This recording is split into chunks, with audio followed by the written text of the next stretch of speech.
ही हरदौल और जो जुझार से है, इन्होंने ही हमारे गोंड राजा प्रेमनारायण शाह को मारा था, जो आज भी जिनका किला है नरसिंहपुर जिला एमपी में, होशंगाबाद नरसिंहपुर तरफ पड़ता है, वो मैंने जाके भी देखा वो किला। तो कैसे मारा वो बात बता रहा हूँ।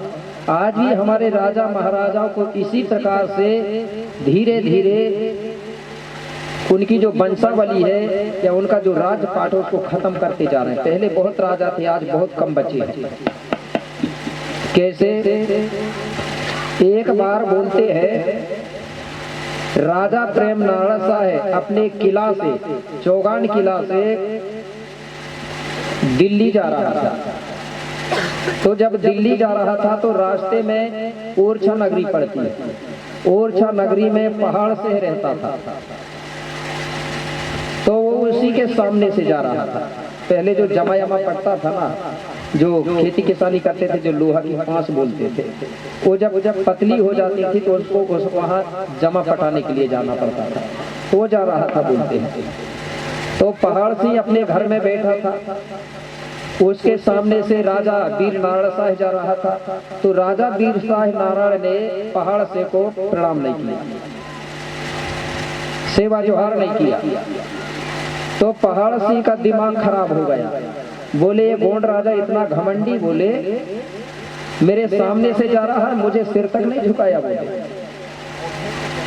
ठीक है, बोले एक ना एक दिन बदला लेके रहूंगा ये राजा से। बोले ये संकल्प कर लिया उसने, और अपने दोनों बेटों को बुलाया, हरदौल और जुझार सिंह को, और उनसे बोला कि बेटा एक काम करना, अगर मैं कभी धोखा से रहा नहीं रहा, जो प्रेमनारायण शाह है बोले चौगान किला का, वो बड़ा घमंडी राजा है, बोले गोंड, बोले मुझे प्रणाम नहीं किया, सिर नहीं झुकाया। बोले अगर तुम मेरे असली खून के हो दोनों बेटा, बोले तो मेरा बदला लेके रहना, बोले कभी ना कभी। ऐसा करके अपने बेटाओं को बता दिया उसने।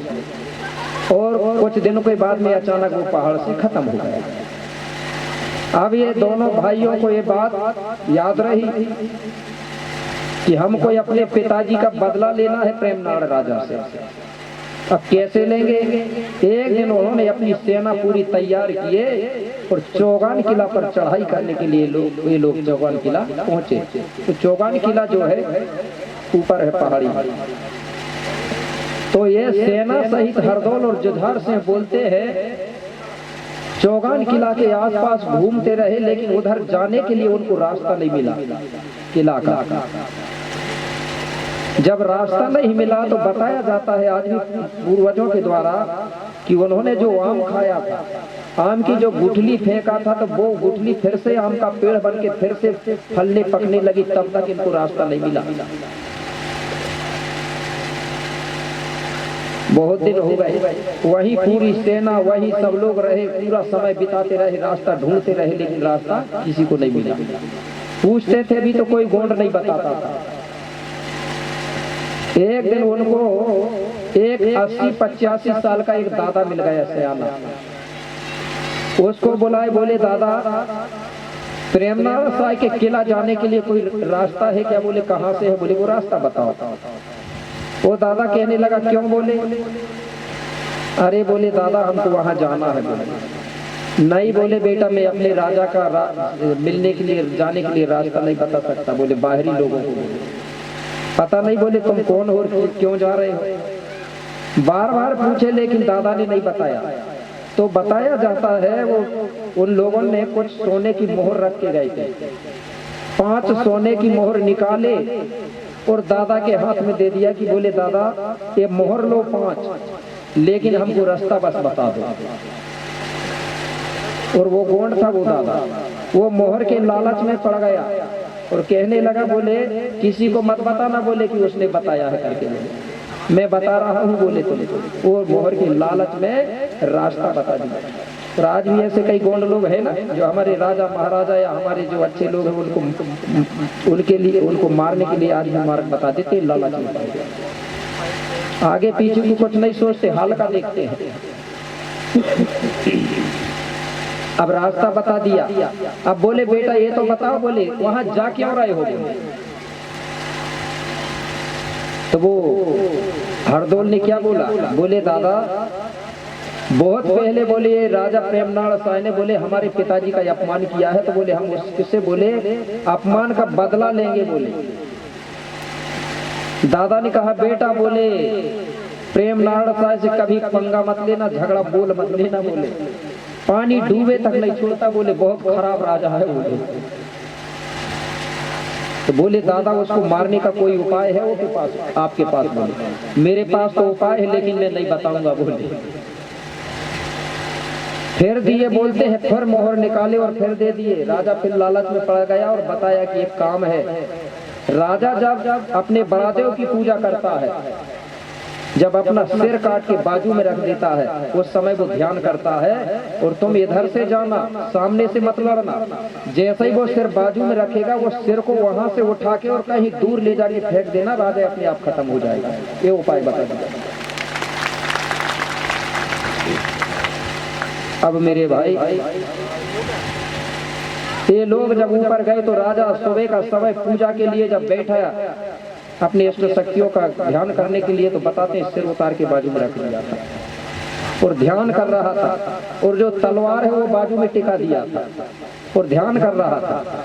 ये लोग गए सेना सहित और उस सिर को उठा के पूरे जाने लगे, तो राजा को हृदय से कुछ अनुभव हुआ, समझ गया राजा, बिना सिर का जल्दी वो तलवार उठाया बोलते हैं और सिर को नहीं लगा पाया, और बिना सिर का उनको मारने के लिए दौड़ पड़ा। वो सब लोग अपनी सेना सहित वहां से भागे, उनके पीछे पीछे राजा दौड़ रहा है। ये लोग भाग रहे हैं अपनी जान को बचाकर। जब ये भाग रहे थे बोलते हैं, तो भागते भागते एक उनको बहुत सियानी दाई मिल गई, कम से कम 80-90 साल की। उनने पूछी कि बेटा क्यों भाग रहे हो, क्यों भाग रहे हो? अरे बोले अम्मा जी बोले प्रेमनाथ शाह हमारे पीछे लगा है। अरे बोले बेटा तुमने राजा से लड़ाई झगड़ा मोल क्यों लिया? बोले तुम तो अब पानी डूबे नहीं बचोगे, बोले नहीं छोड़ेगा राजा तुमको, बोले मैं बता रही हूँ। बोले वो दाई के आगे हाथ जोड़ के खड़े हो गए, बोले कोई उपाय हो तो बता दो दाई, कोई उपाय हो तो बता दो दाई बचने के लिए। बोले मेरे पास कोई उपाय नहीं है। उस दाई को भी उन्होंने कहते हैं 10-20 मोहर दिए, तो दाई कहने लगी एक ही उपाय है बोले बचने का। बोले कौन सा? तो सबने धोती तो पहने थे, यहाँ थोड़ा सा बात अलग है लेकिन बताना पड़ेगा, ठीक है। धोती पहने थे, बोले जितने भी लोग हैं सब अपनी अपनी कांच खोल लो, बोले और ये धोती को ऊपर करके बोले और ऐसा करके बोले लहर जाओ, बोले और जिस तरफ से राजा आ रहा है ऐसे लाइन लगाकर उधर को पूरा कर दो। बोले बच जाएंगे? बोले हाँ। पूरे जितने लोग थे बोले सब कांच खोले धोती की, और मतलब नंगे जैसे होके और ऐसा हाथ करके उधर को पूरा करके ऐसा लंबा लंबा लाइन बना दी। राजा आया किनारे देखा, उसने बोला डायरेक्ट बोल दिया कि साले इनसे गांडू लोगों से क्या लड़ूंगा मैं, ये नंगे हैं बोल दिया। और राजा लौट के वापिस सोने लगा। ये लोगों ने वो जो सिर था उसको वहां से अलग दूर रख दिया, राजा खत्म हो गया। आज भी सिर रखा है पत्थर का, मतलब निशानी। अब राजा जब खत्म हो गया कि जुझार और हरदौल से ने क्या किया, हरदौल ने जो भी वहां की सोना चांदी हीरा मोती है उसको अपने गाड़ी घोड़ा रथों में भरवाया और अपनी ओरछा नगरी ले जा रहे थे। वहां से एक बरमान घाटी करके नर्मदा जी सुने होंगे, बरमान घाट करके बोला जाता है। वो नदी के पार कर रहे थे और नदिया के वही गंगा जी के बीच में जाके नर्मदा जी के बीच में रथ गाड़ी घोड़ा खड़े करके और जुझार से और पहाड़ से नर्मदा जी से कह रहे थे, बोले देख नर्मदा मैया, बोले हमने उतना बड़ा गोंड राजा का अभिमान बोले खत्म कर दिए, मार डाले उसको, बोले और अब उसकी हम सोना चांदी जवाहर लेके अब घर जा रहे हैं। बोले ऐसा करके मुझे मरोड़ रहे थे बोले नर्मदा जी के बीच में जाके। नर्मदा जी को सहन नहीं हुआ। नर्मदा जी ने सोची कि छल कपट से मारे हो और बड़े वीर बता रहे हो। नर्मदा जी को सहन नहीं हुआ, ऐसा हिलोरा मारी बोलते हैं। रथ और जुझार से और हरदौल वही खत्म हो गए, उसके आगे कोई कहानी नहीं है। फिर लिखी कहाँ से गई है, लिखे कहाँ से गई? तो वहां से उनकी खत्म हो गई। तो जो राजा जिसने हमारे राजा महाराजा को मारा हो उसको हम भगवान मानेंगे क्या? और जबरदस्ती यहाँ इस कहानी को थोप दिया गया। उसके बाद में हरदौल है ही नहीं, फिर उसकी बता रहे हैं कि मरघट में ये हुआ वो हुआ वो हुआ। तो हमारा हरवा है, हरवा देवता, ये हरदोल नहीं है, ठीक है ना। वही बात बता रहा था मैं। ऐसे ऐसे राजा थे हमारे बड़ादेव को पूजते थे, हमारी इष्ट शक्तियों को पूजते थे, कुल देवी कुल देवताओं को पूजते थे, इसलिए शक्तिशाली थे। आज ये शक्ति क्यों घटी है? क्योंकि हमारे राजा महाराजा अपने कुल देवी देवताओं के लिए, कुल देवी देवताओं की, कई लोग भी ऐसे भी कर रहे हैं, हमारे कुल देवी देवताओं के दूसरे धर्म के गुरुओं को बुला के पूजा करवा लेते, इसलिए भी शक्ति घटी है। हमारे गौड़ों के देवी देवता को पूजने के लिए भूमिका या बेगा ही होना चाहिए, उसी से सत्ता है, दूसरे से नहीं सत्ता। क्योंकि मैं बता रहा हूँ हमारे कुल देवी कुल देवता में बलिदान भी चलता है। जब तक बलिदान नहीं दोगे आप लोग तो बलवान नहीं हो सकते, ठीक है। ये चलता है कुल देवताओं का। इसलिए हमारे राजा महाराजा लोग बोदा काटते थे। आज भी हमारे हर रही जागीर में दशहरा होता है तो वहाँ आज भी बोदा चढ़ाया जाता है। तो नहीं चढ़ाते तो रानी के सिर से सिंगी निकलने लगता है, लेकिन इस बात को गुप्त रखा गया है क्योंकि भाई सरकारी नियम के कारण, ठीक है ना।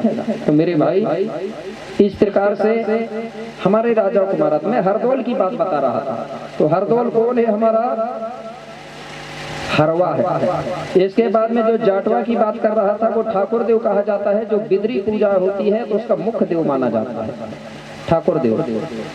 तो ये जो सातों भाई है ये समाज